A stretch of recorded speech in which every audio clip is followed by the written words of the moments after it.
Hi, everyone. Christy and Joni here. We were having a conversation the other day, and we struck upon something that we thought others might like to hear us talk about. We'll see. We'll see what you think.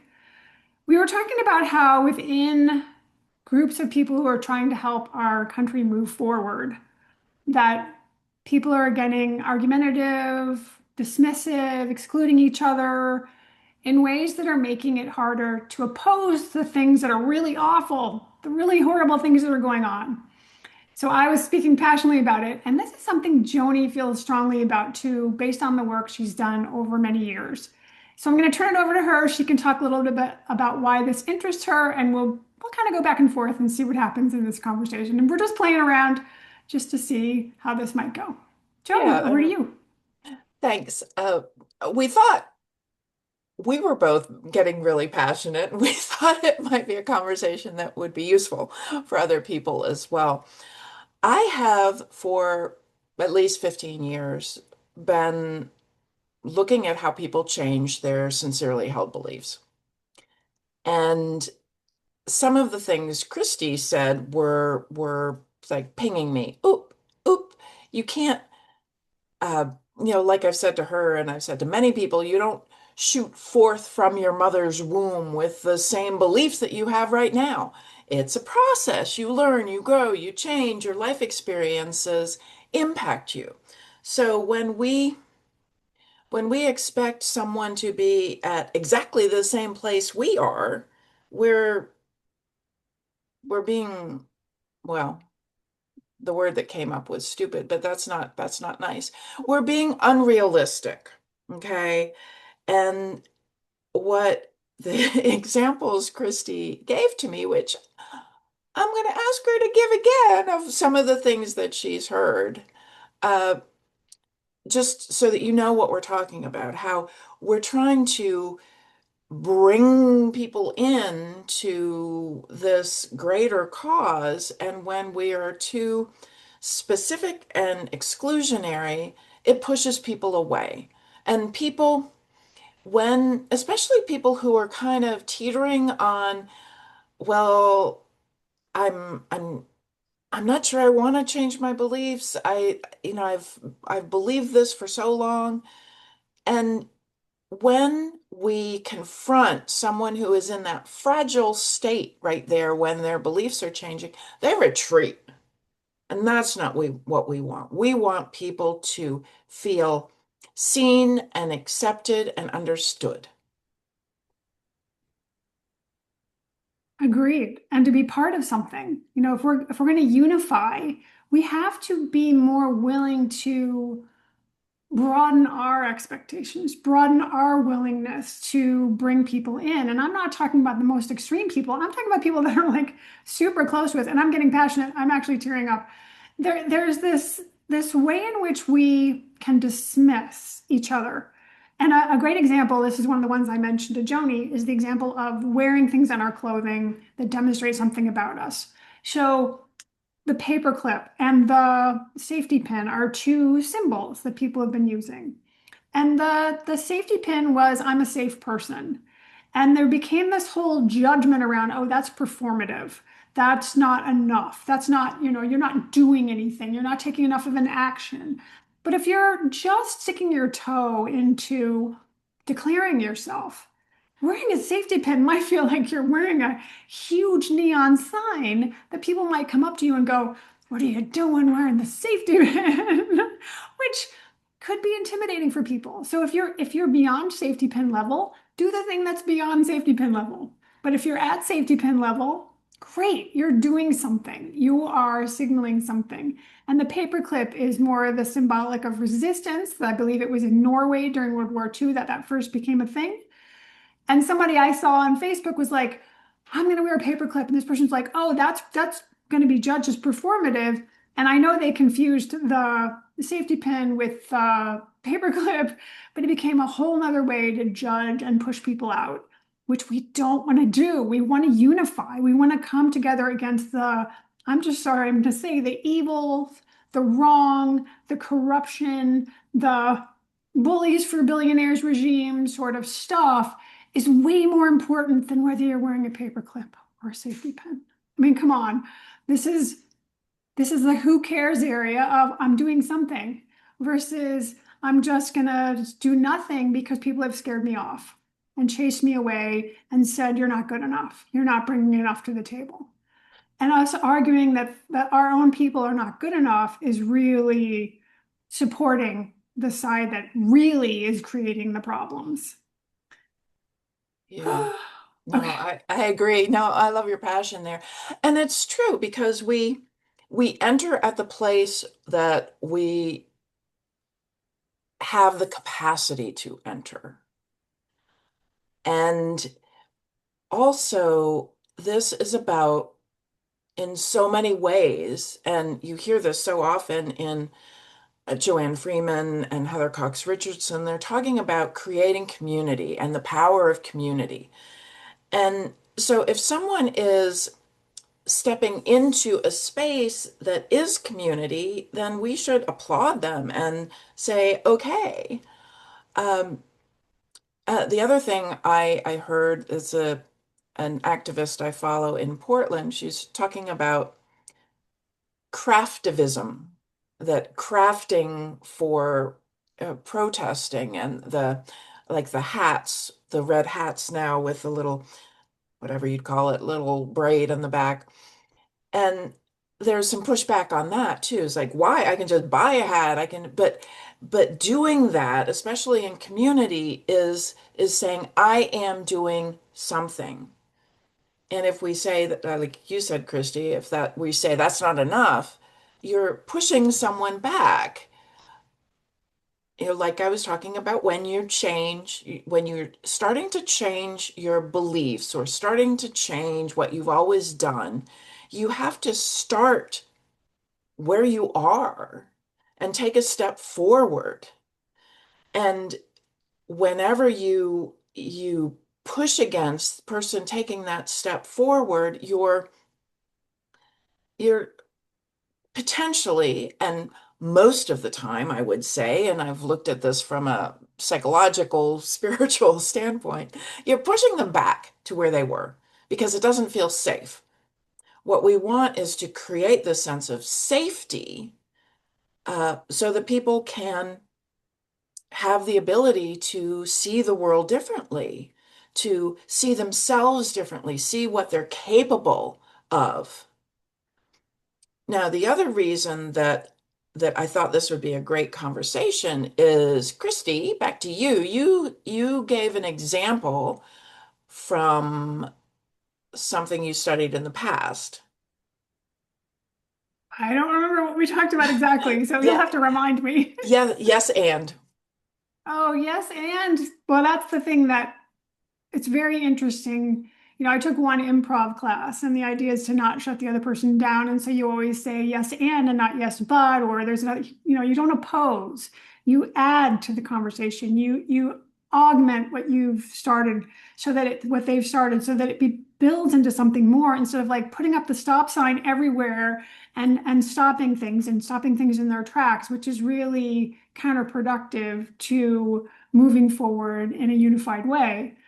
So the idea of can we keep adding something till we feel like there's something there, that there's something richer and more complete and more full that we can then all sort of be behind. It's interesting that you mentioned safety, if I can just swing back to that for just a second, because most of us feel threatened by what's going on. So we're afraid to some extent of what's happening now, what could happen, how things are going, how people are being harmed. And that fear sort of has most people somewhat on edge. And so our own people, that fear is going to be unsoothed. And so we're going to be more likely to come out in a fearful way with our own people. So I think some of this is also about self-soothing.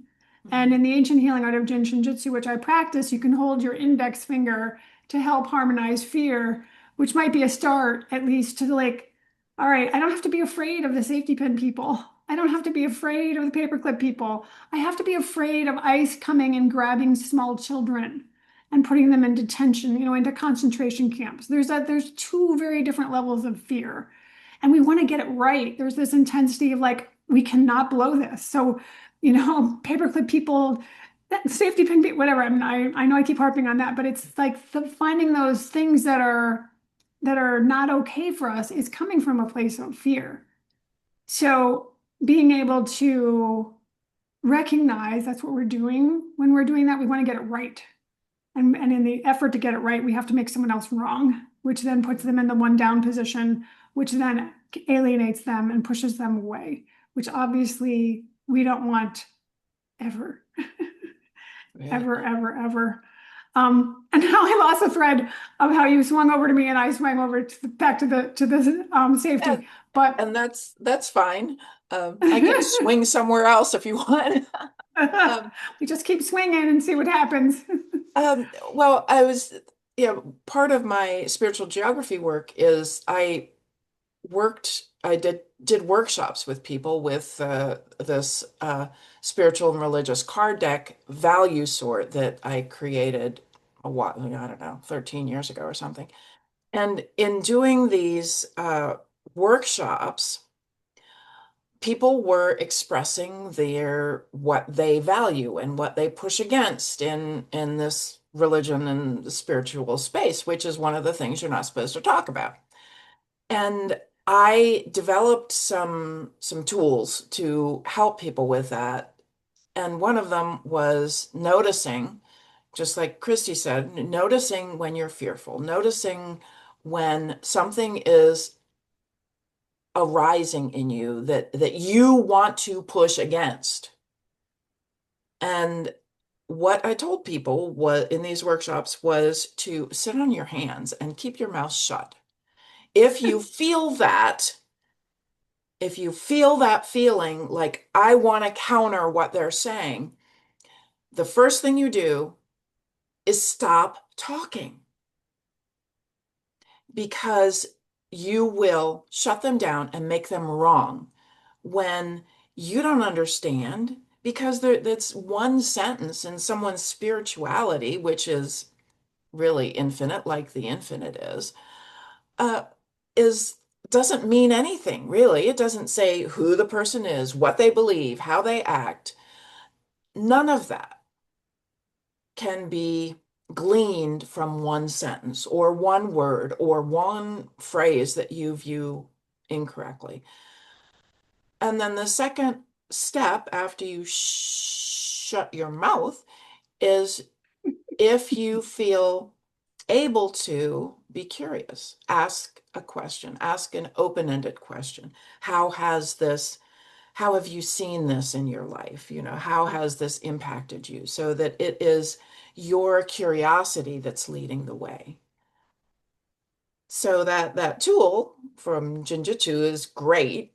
The other is, if you can remember it, is just shut up. If you feel that, just stop talking and let the other person explore. Because we are all far more than any of our beliefs. I think that's beautiful too, because so often we're running ahead. When someone's speaking, we're how are we going to respond? Yeah. We're not necessarily listening. So when we have that impulse to be like, oh, I've got to say the thing, that might be a great clue for, oh, I need to slow down and realize that I'm not really listening. I'm really wanting to get somewhere, force my agenda, make them listen.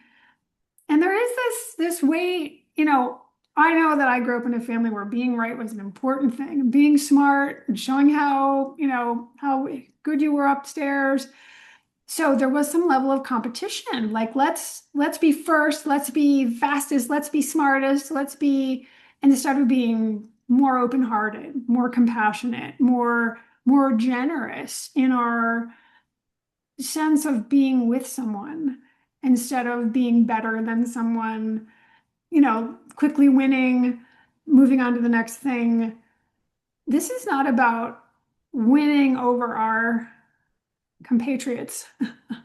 This is about, I mean, if we have to use the concept of winning, this is about winning as a unified force against the stuff that's coming at us from this regime. So, unity, unity, unity. doesn't happen when we individually want to be better than the other individuals. Like I'm smarter, so I'm, if somebody was so super smart, they would be leading us all, and we'd all be following like little, robots or automatons or whatever.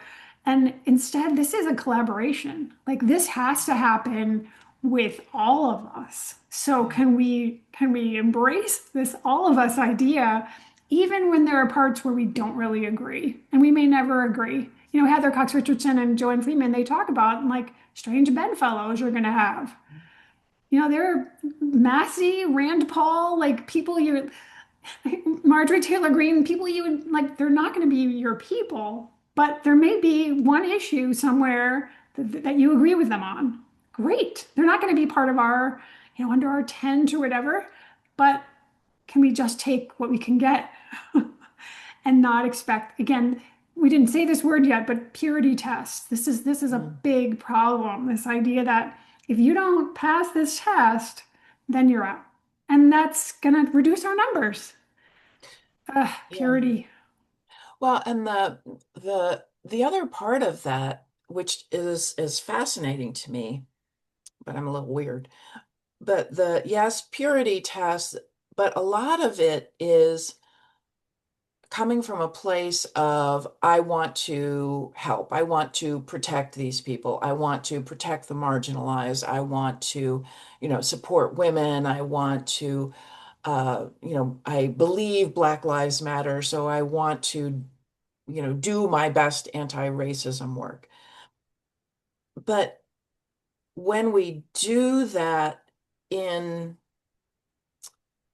um, at the expense of seeing the person in front of us as a unique human being worthy of love and care, then that diminishes our message.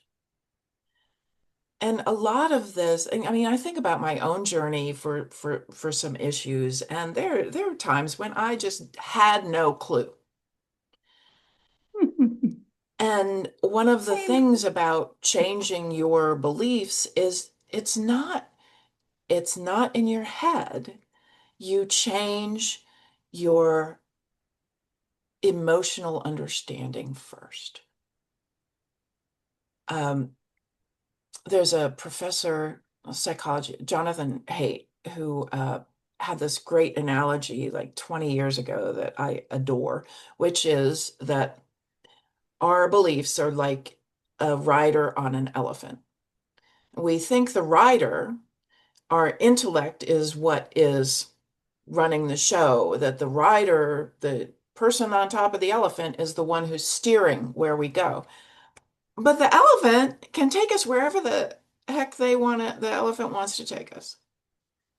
And the research shows that great facts don't really do anything at the start. Great facts can um, bolster up your beliefs as they're being changed, but your heart changes first.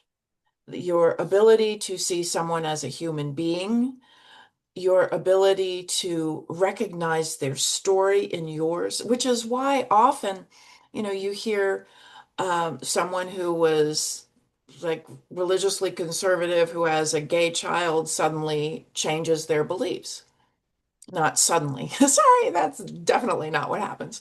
But by seeing that their child, seeing close up the struggles, it allows the parent to go, oh, okay. There's this sense of, all right, let me soften my system, soften what I believe. And once that softening can happen, then you're opening up to something new. So facts don't change anything. And we didn't talk about whether we could swear on this or not, but um, I'm saying whatever. We are who we are. uh, but you have to that's you have to hear stories. You have to know how something impacts someone. And those are the things that change hearts first and then soften the field for minds to change. That is beautiful. It reminds me of one of the things in the systems that I work in. Like in your second chakra, you feel your feelings. In your fifth chakra, you express your feelings. And those two are partnered to each other. So until we can actually feel something, it's going to be very hard for us to express it and really be present with it and really share from a loving place versus just some head awareness that, we know these facts and we're going to recite these facts. And we're not really with it. We're not really present with it because we haven't let those facts touch us in a way, move us in a way, compel us to become different people. This is so funny. Like, I don't tear up that often here. I'm like, I'm obviously very passionate about these things. Yeah, this idea that we can listen deeply, whether we're listening to someone else or listening to new information, that then allows us to transform and perhaps transform those around us, I think is powerful.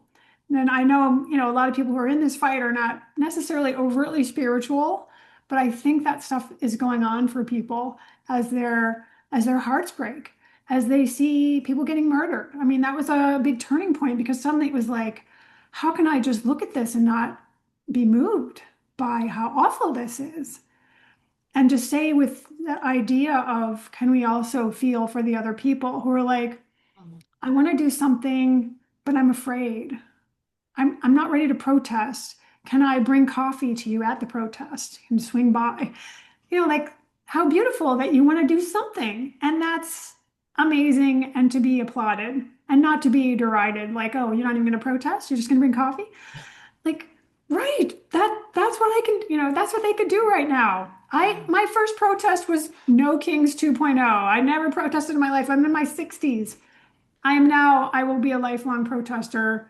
It changed my life. It was so powerful to be there. But for most of my life, was like, oh, I'm not an activist. I'm not a protester. I'm not going to do those things until I decided, well, what the heck? What if I go?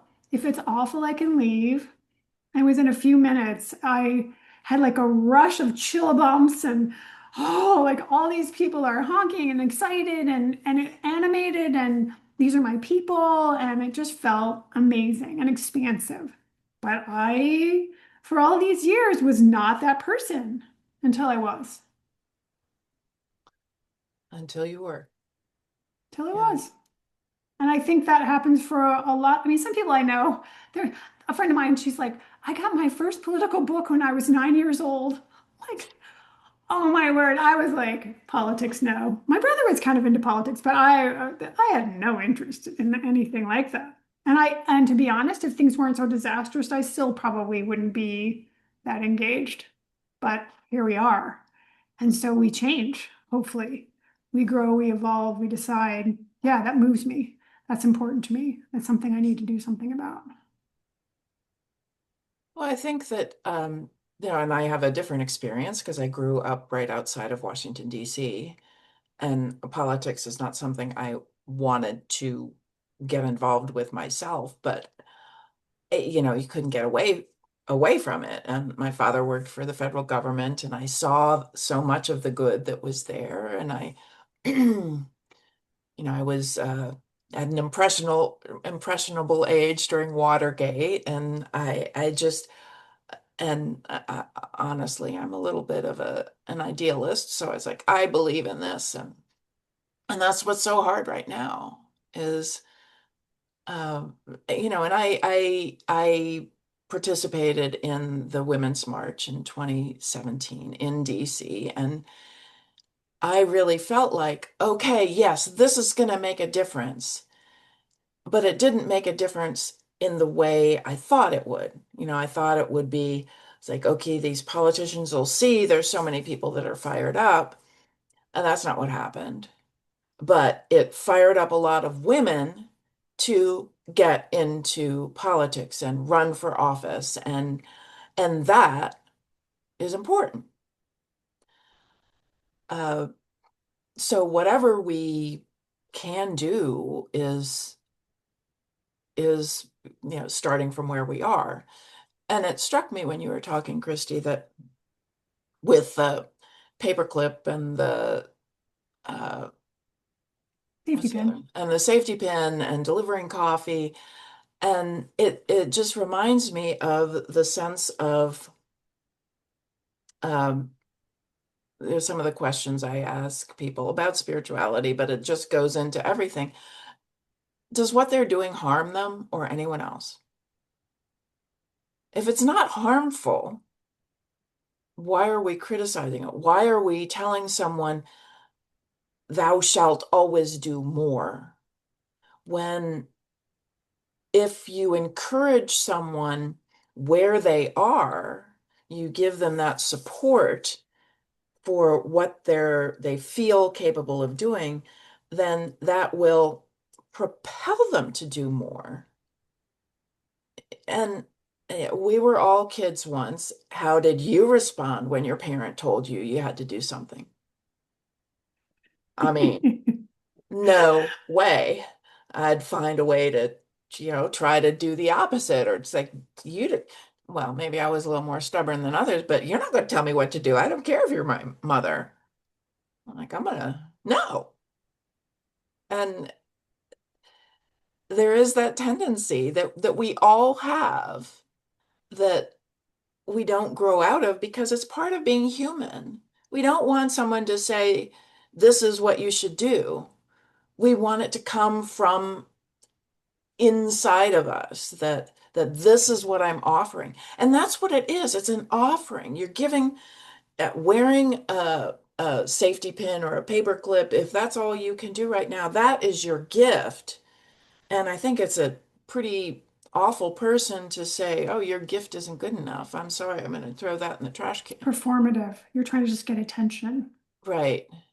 Really? I mean, someone who says, I'm a safe person, to me, is offering something that not everyone can offer.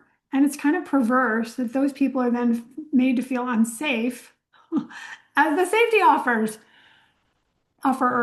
It's like, how can you make room for safety being important? That's a different form of offering, as you say, like a different form of being present, of being available, of offering something from the heart. It's, to me, it's amazing. It's not just, oh, look at me, I'm so great. I'm wearing a safety pin. To me, that just doesn't, the people that feel moved to do that, I think are different than the average person.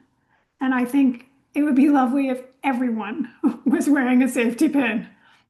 And for the reason, that it's supposed to symbolize. Because imagine if you walked around going, "Oh, these people are safe, and these people are safe, and these people are safe, and these people are safe," the world would feel much less threatening if you could find someone safe everywhere you went. Yeah. Not that you always need, not that you're going to have trauma or drama or something, but you could just feel received. What a difference this world would be. So to me, it's a powerful symbol.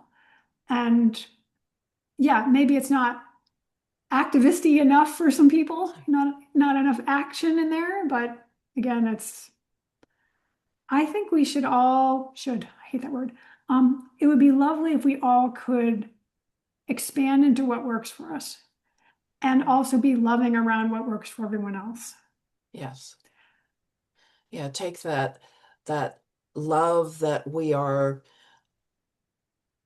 trying to express to those who are being hurt and also offer it to those around us who are working for the same goal.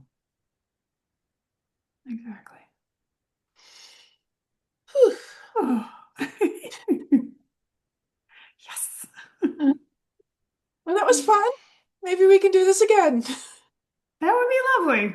That really would. So we'll close here. It was lovely talking to you all, and we'll post this around on social media. Love to hear your comments, responses. If you have questions, we could do this on a infrequent or frequent basis. Who knows?